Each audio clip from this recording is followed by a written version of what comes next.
వీధి కుక్కల దాడిలో 20 మంది గాయాలైన ఘటన మెదక్ జిల్లాలో చోటు చేసుకుంది. మెదక్ జిల్లా మసాయిపేట మండలం కేంద్రంలో సోమవారం రాత్రి వీధి కుక్క స్వైర విహారం చేసింది. గ్రామంలో సుమారుగా 20 మందిపై ఒక్కసారిగా దాడి చేసింది. రోడ్డుపై వెళ్తున్న ఒక్కొక్కరిపై దాడి చేయడంతో తీవ్రంగా గాయపడ్డ బాధితులను స్థానికులు 108 వాహనంతో తూఫ్రాన్ ఏరియా ఆసుపత్రికి తరలించారు. అందులో తీవ్రంగా గాయపడిన నలుగురిని మెదక్ ఏరియా ఆసుపత్రికి తరలించి చికిత్స అందిస్తున్నారు. ఒక బాలుడికి తీవ్ర గాయాలు కావడంతో ఆ బాలుడిని గాంధీ ఆసుపత్రికి తరలించేందుకు ఏర్పాట్లు చేశారు. వెంటనే స్పందించిన జిల్లా కలెక్టర్ రాహుల్ రాజు వీధి కుక్కలను బంధించి ఏర్పాటు చేశారు. కుక్కలు పట్టే వారిని గ్రామానికి పంపించి అధికారులు గ్రామంలో పూర్తిగా కుక్కలను బంధిస్తున్నారు. వీధి కుక్కల స్వైర విహారంలో గాయపడిన పలువురు బాధితులు తూఫ్రాన్ ఆసుపత్రిలో చికిత్స పొందుతున్నట్లు గ్రామస్తులు తెలిపారు.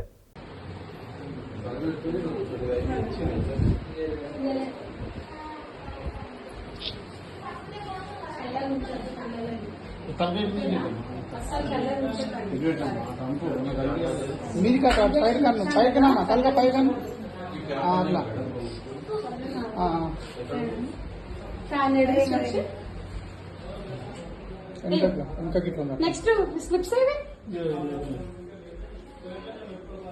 ముంగడు గారు వెనుక షోల్డర్ వెనుక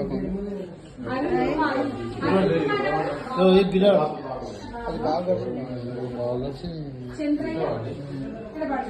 కొంచెం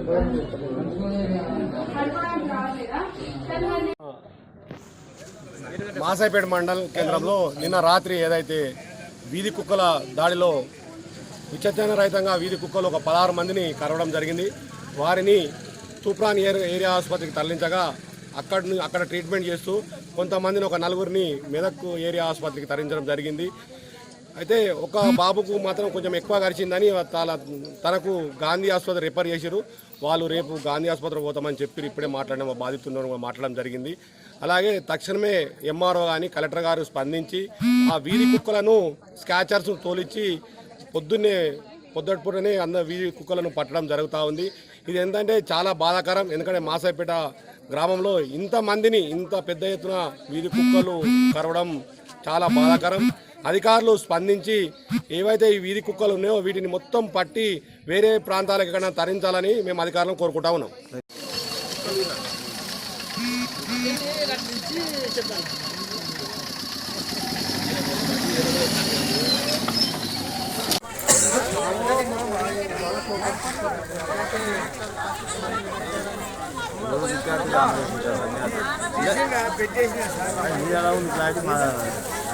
అయిపోతుందా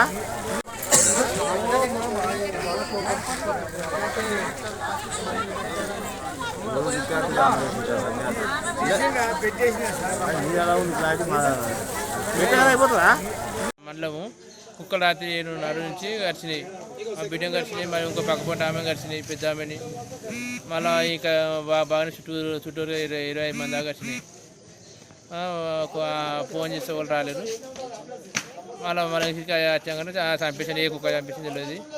కుక్కలు అయితే ఇలా వచ్చి పట్టుకొస్తున్నాడు. వచ్చి వ్యాన్ నింపుకుపోయినాడు 25 కుక్కలు. 10 మంది మళ్ళీ మెదకు మళ్ళీ అంబులెన్స్ వచ్చి అంబులెన్స్ తీసుకుపోయినారు. ఇంకా రాలేదు. ట్రీట్మెంట్ నడుస్తుందట.